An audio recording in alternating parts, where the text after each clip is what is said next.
Salut à tous, bienvenue sur Ladbrokes Live pour un nouveau podcast cyclisme. Je suis en compagnie de Régis. Est-ce que ça va bien mon petit Régis ? Ça va et toi, Gilles ? Vendredi, c'est la cérémonie d'ouverture des JO et samedi, c'est déjà le contre-la-montre. Donc on est là pour débriefer ce contre-la-montre et surtout se poser une question débat. Fallait-il, oui ou non, reprendre Wout van Aert ? Question épineuse.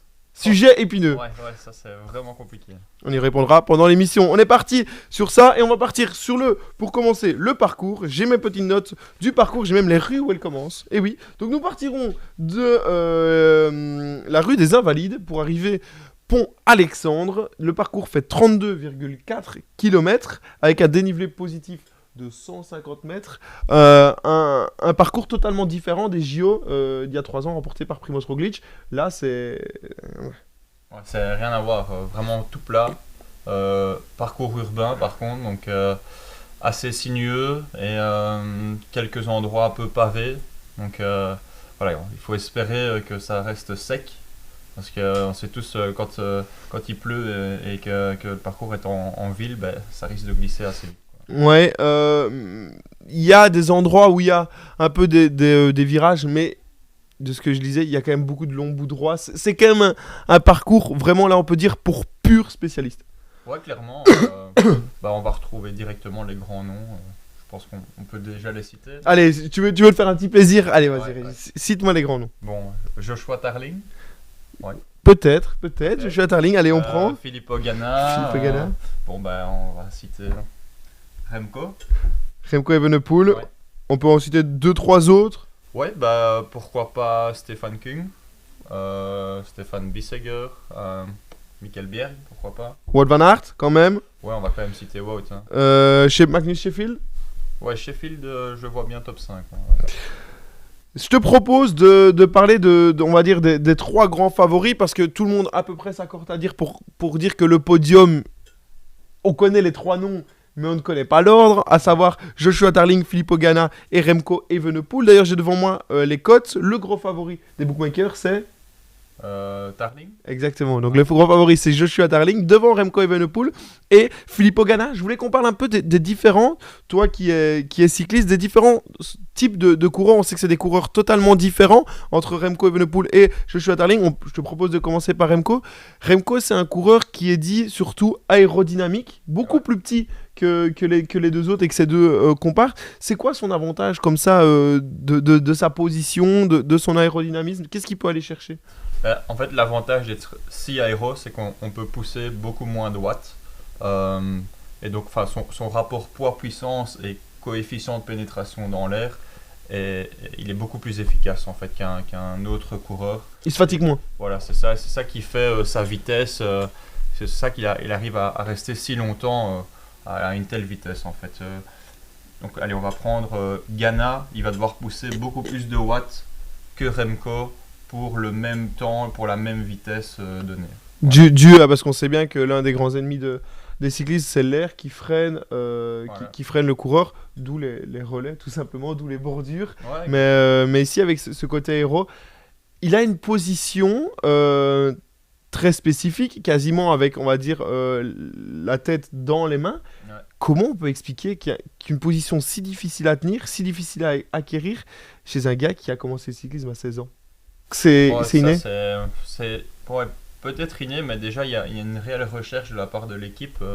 Il y a des tests faits en soufflerie. Il y a maintenant tous ces guidons qui sont imprimés directement par rapport à la forme du bras. Donc tout ça est créé dans le carbone. Il n'y a rien qui est laissé au hasard. Et je pense que Remco est quelqu'un qui arrive à se mettre tellement loin dans les limites du perfectionnement que lui, ça lui pose pas trop de problème d'être pendant 30 minutes très mal mis sur le vélo tant que ça peut le faire aller plus vite, quoi. Ouais, juste pas prévu. 32 minutes, ils vont mettre combien ? 32 km, ils vont mettre combien de temps ? J'avais estimé, s'il roule à 55 km/h en moyenne, 34 minutes. 34 minutes. À savoir que le dernier contre-la-montre des JO a été remporté par Roglic en 55,1 minutes. C'est quelque chose qui peut aussi changer, notamment pour un gars qui aime moins cette distance, Filippo Ganna. Remco Evenepoel, on reste sur lui. Autre question. Contrairement à ces deux grands rivaux, lui va sortir du Tour de France. Et il y en a beaucoup qui disent attention, il s'est battu pendant 3 semaines, il a été chercher son podium, tandis que les autres vont arriver avec plus de fraîcheur. Toi, tu as tendance à penser que plutôt fraîcheur que surcompensation. Ouais, moi j'ai plutôt tendance à penser fraîcheur que, ouais, comme tu dis, exactement. Plutôt sur des avantages, donc le Tour. Son Tour l'a mis tellement loin au niveau de la fatigue que je pense qu'il va arriver un peu cuit. Ouais. Peut-être que la deuxième semaine, là, il sera en surcompensation. Donc au moment de la course en ligne. Route, voilà. Maintenant, le contre-la-montre, pour moi, c'est vraiment juste. 6 jours, c'est très très court pour récupérer, quoi. Donc tu penses que ce sera son désavantage, il peut pas vraiment avoir poussé. Après, il y a aussi un truc qui est vrai, c'est que c'est vraiment... Bon, il y a cette fin de Tour de France où on termine aussi par une étape où il a dû tout donner. Et au final, il fait pas un très grand chrono. On aurait pu attendre un petit peu mieux de lui. Tout le monde disait... quand il avait, je pense qu'il y a un moment, il avait 1 minute et demie de retard sur Vingegaard, il se dit, allez, il y a peut-être au final que 30 secondes parce qu'il peut penser reprendre 1 minute sur le chrono. Ouais. Il a eu du mal, on voyait qu'il était un peu cuit. Et Vingegaard est devant lui, donc ça montre bien qu'il a fini un peu le tour en étant en fatigue. Mais on connaît les qualités de récupération de Remco aussi, et ça, c'est son gros avantage. En fait, on ne sait pas trop dire comment, en 6 jours, son corps va réagir. On l'a vu sur une Vuelta, au moment où il est champion du monde. Il a su récupérer et devenir champion du monde. S'il arrive à le faire encore ici au JO, ce serait magnifique. Ouais, ce que je disais, parce qu'on en parlait hier, oui, on s'est vu hier. Impossible n'est pas Remco. Tu as beau dire, il est cueilli après 6 jours, tu ne peux pas récupérer.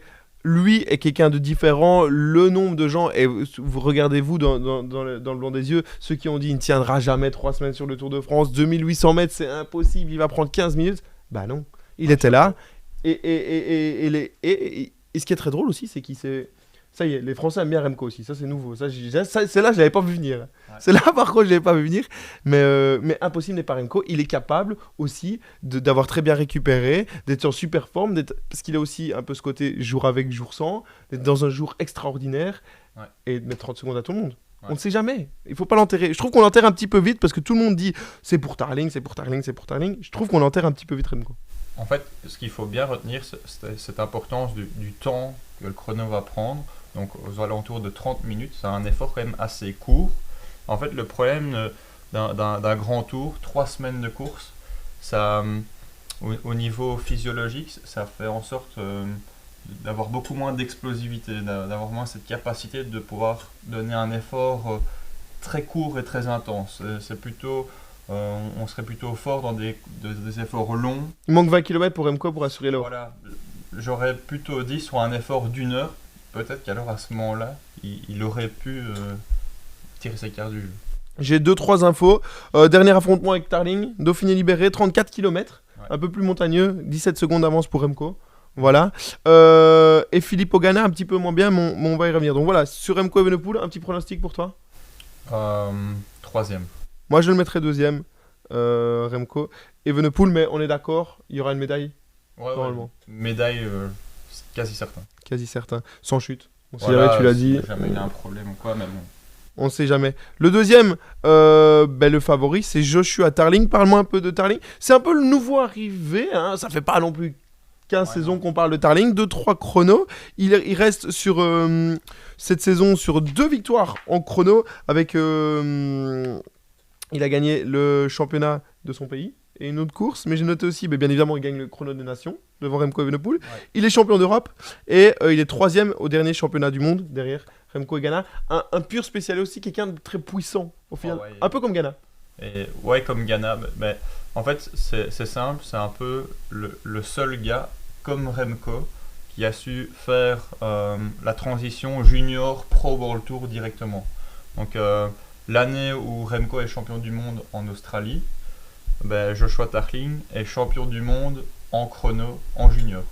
et puis directement il fait le pas chez Ineos l'année d'après, et il vient directement performer, puisque on le retrouve sur les podiums, et puis il y a le championnat d'Europe, etc. Donc ouais, c'est tout simplement impressionnant, on sait qu'il est fait pour ça, il vient aussi de la piste, donc tout comme Ghana. Voilà, sont des mecs qui sont spécialisés là-dedans. Au final, pas vraiment comme Remco. Remco est plutôt quelqu'un qui sait tout faire, hein. Tu disais à qui profite le crime? À qui avantage le parcours? Les pistards, hein, pas quand c'est trop long. Ce contre-la-montre de 32 km, ça avantage quand même un peu plus Tarling et Ghana, non? Ouais, clairement, parce que justement, eux, dans leur discipline de la poursuite, etc., ils sont habitués à ce genre d'effort. Donc, allez. Oui, Relativement ouais, on court, court. voilà, on Si se nous on fait les prend. 32 km, Voilà, quand même même. 30 minutes, mais à bloc, tandis que sur 1 heure, il faut quand même avoir une certaine gestion. Ce qu'ici, ça va pas être le cas, hein, il n'y aura pas de gestion. Donc Tarling, un coureur plutôt puissant. Ouais, très puissant, c'est le mec, il arrache les pédales. Il a aussi une très bonne position aéro, on voit qu'il y a de la recherche au niveau de l'équipe Ineos, au niveau du casque, la combinaison, on en a déjà parlé avec cet effet balle de golf. Voilà, Les alvéoles. voilà, exactement. Je suis curieux de voir ce qui. C'est ton favori? Ouais, clairement. Ouais, les recherches au niveau des casques, tout le monde trouve pas les bons casques, hein. C'est du côté de la Visma, moi je sais pas ce qu'ils foutent avec leurs casques, mais... Ah ben d'ailleurs, ce n'est plus autorisé, hein. Je sais pas si tu as vu, mais l'UCI a banni le casque Visma. Ah ben voilà, Ouais. bah, il était tellement moche que c'est peut-être pas plus mal.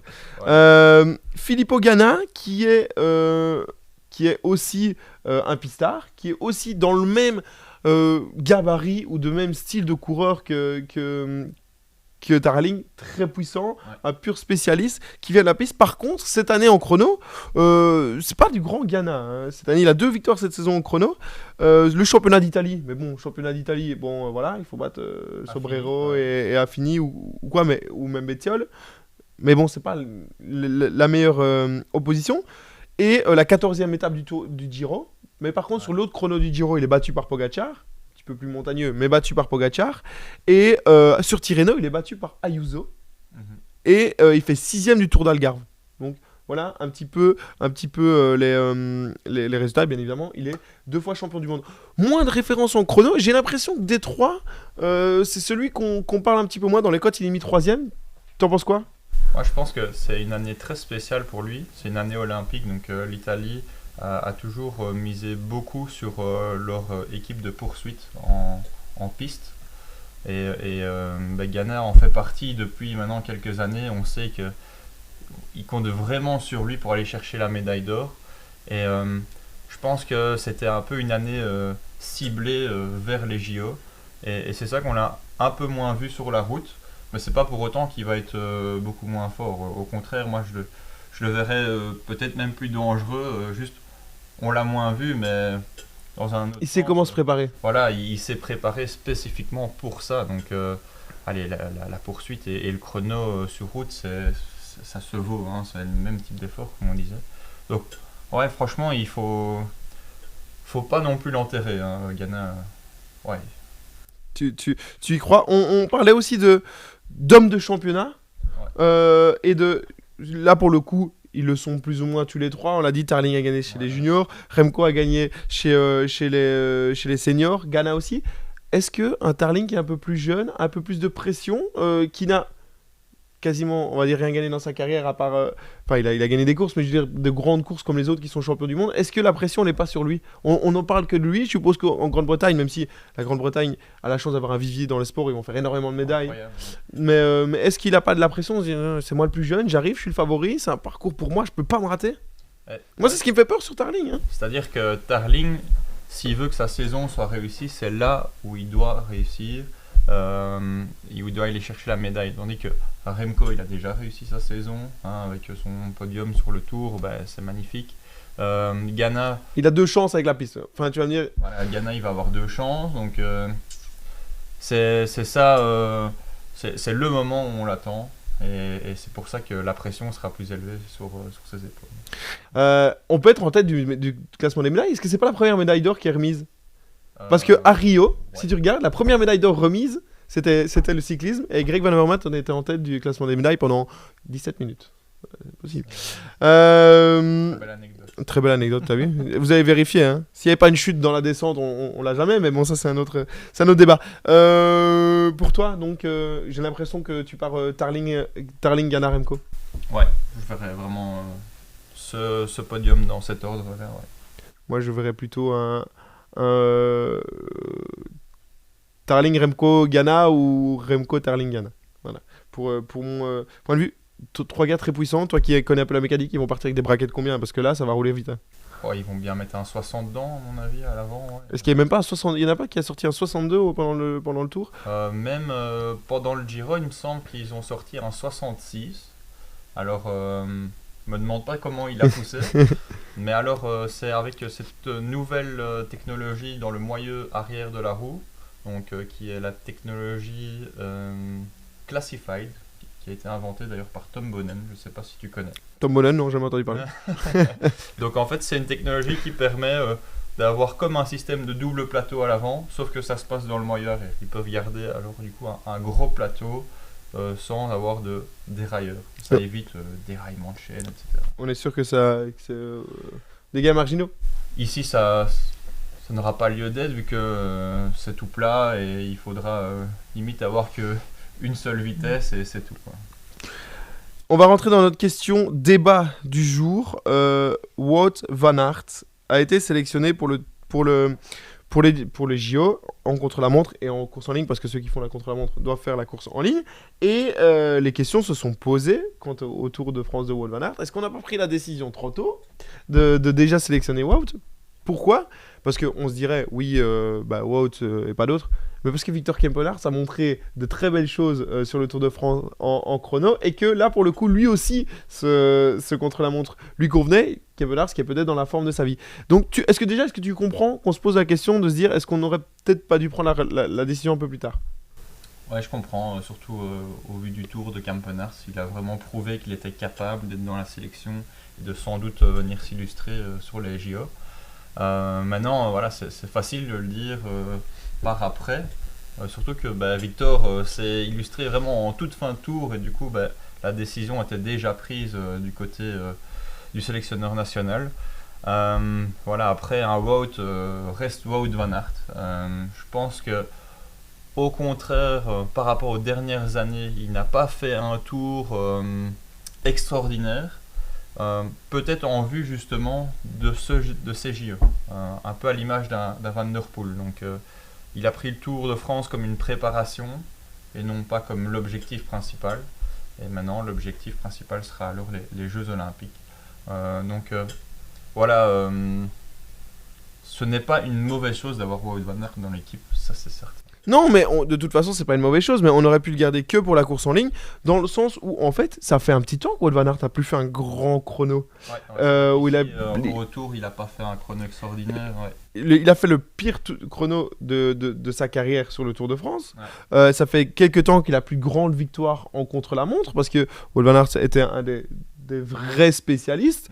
Il n'en fait probablement plus partie, on va dire, du top 3. Il rentre, il tape peut-être à la porte du top 5, mais il fait plus partie des 3 plus grands spécialistes en chrono. Et peut-être qu'un petit temps en plus pour la course en ligne lui aurait été bénéfique. Alors on aura la réponse très très vite. Mais je comprends la question, parce que les Français, ils ont attendu. Il y a beaucoup de nations qui ont attendu. Là, on a décidé de directement faire confiance à Wout van Aert sans savoir comment il allait vraiment réagir et sans savoir comment allait être son tour.